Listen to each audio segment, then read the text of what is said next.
Hi viewers, welcome to நமது இல்லம். இன்னைக்கு நம்ம அஷ்டமி நவமி அன்று நல்ல காரியம் செய்யலாமா செய்யக்கூடாதா?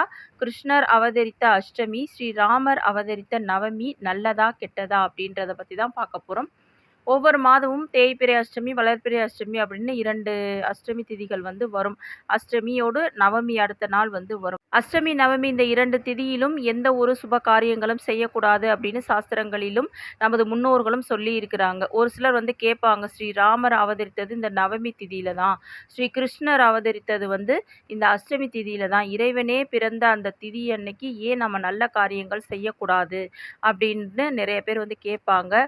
அதை பற்றிலாம் இந்த பதிவில் நம்ம பார்க்கலாம். அதே போல் எந்த காரியங்களை செய்யலாம், எந்த காரியில் இந்த அஷ்டமி நவமி அன்னைக்கு செய்யக்கூடாது அப்படின்றத பற்றியும் பார்க்கலாம். அதுக்கு முன்னாடி மறக்காமல் நம்ம சேனலை சப்ஸ்கிரைப் பண்ணிக்கிறங்க வீவர்ஸ். வாங்க வீடியோக்குள்ளே போகலாம். நம்ம முன்னோர்களிலிருந்து இன்றைய தலைமுறையினர் வரைக்கும் எந்த ஒரு சுப காரியம் செய்கிறதா இருந்தாலும் இன்னைக்கு அஷ்டமி நவமி இருக்கா அப்படின்னு பாருங்கன்னு சொல்லிட்டு தான் அந்த சுப காரியத்திற்கான தேதிகளை பார்ப்பாங்க. அந்த அளவுக்கு இந்த அஷ்டமி திதியையும் நவமி திதியும் சுப காரியங்களிலிருந்து விலக்கி வைக்கப்பட்டிருக்கின்றது. அது ஏன் அப்படின்னு பார்த்தீங்கன்னா, இந்த நாள் அன்னைக்கு எந்த ஒரு நம்ம தொழில் தொடங்குறதாக இருந்தாலும், புதிய முயற்சி செய்கிறதாக இருந்தாலும், சுப காரியங்கள் ஆரம்பித்தாலும் அது முழுமை அடையாது.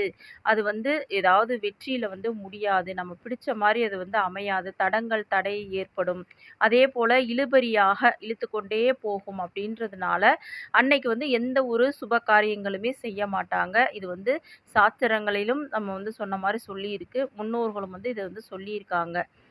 இந்த அஷ்டமி திதி சாதாரண திதி கிடையாது. ஸ்ரீ கிருஷ்ண பரமாத்மா பிறந்த திதி. அதே போல்தான் இந்த நவமி திதியும் ஸ்ரீராம பெருமான் அவதரித்த ஒரு அற்புதமான திதி. இந்த நாள் நல்ல நாளாகத்தான் இருக்கின்றது. அது எதற்காக இந்த மாதிரி சொல்றாங்க அப்படின்னா, இப்போ நவமி அன்னைக்கு ஸ்ரீராமர் அவதரித்தார். ஆனா அவரை அவதாரம் செஞ்சு அந்த அரியணையில் ஏறும் சமயத்திலிருந்து அவர் வாழ்க்கையில பட்ட கஷ்டங்கள் அப்படின்றது ரொம்ப அளவுக்கு அதிகமானது. 14 ஆண்டுகள் வனவாசம் செய்து சீதையை பிரிந்து கடைசியில் கூட அவங்க ஒன்று சேர முடியாமல் போனது. ஏன்னா மனிதர்களுக்கு எவ்வளோ கஷ்டம் வரும் அப்படின்றத அவதார புருஷனாக ஸ்ரீராமர் வாழ்ந்து காட்டிய அந்த ஒரு அவதாரம் தான் இந்த ஸ்ரீராமர் அவதாரம். அதனால தான் இந்த நவமி திதியில பிறந்ததுனால தான் ராமர் இவ்வளோ கஷ்டப்பட்டாரு அப்படின்னு எல்லாருமே சொல்றதுனால அந்த நவமியில எதுவுமே செய்ய மாட்டாங்க. அதே போல்தான் ஸ்ரீ கிருஷ்ணர் அவதரித்த நோக்கம் அப்படின்றது பார்த்தீங்கன்னா, தனது தாய் மாமனான ஹம்சனை அழிப்பதற்காக அவர் எடுத்த ஒரு அவதாரம் தான். அதற்காக அவர் தேர்ந்தெடுத்த நாள் தான் இந்த அஷ்டமி திதி. அதனால தான் ஒரு அழிப்பதற்காக இறைவன் அவதரித்த தினமாகிய இந்த அஷ்டமி அன்னைக்கு நம்ம எதுவுமே செய்கிறது கிடையாது. அதனால தான் சாஸ்திரங்களிலும் நமது முன்னோர்களும் அந்த அஷ்டமி அன்னைக்கு எதுவுமே செய்யக்கூடாது அப்படின்னு சொல்லியிருக்கிறாங்க. அதனால ஸ்ரீ கிருஷ்ணரோ ராமரோ பிறந்த நாளான இந்த அஷ்டமி திதியும் நவமி திதியும் நல்ல திதிகள் தான்.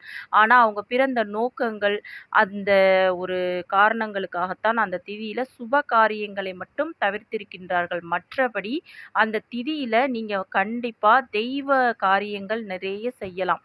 தான தர்மங்கள் செய்யலாம். இறை வழிபாட்டிற்கு மிக மிக அற்புதமான நாட்கள். அதுவும் இந்த அஷ்டமி அன்னைக்கு துர்க்கை வழிபாடு, பைரவர் வழிபாடு இதெல்லாம் உங்க வாழ்க்கையில வளம் சேர்க்கும். உங்க துன்பங்கள் எல்லாம் காணாமல் போகும். நீங்க இழந்தவையெல்லாம் திரும்ப கிடைப்பதற்கு நீங்க பைரவர் வழிபாடு செய்வதற்குரிய ஒரு அற்புதமான நாள் தான் இந்த அஷ்டமி திதி.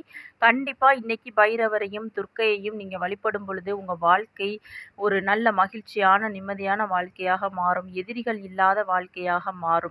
பண பிரச்சனைகள் நீங்கும்.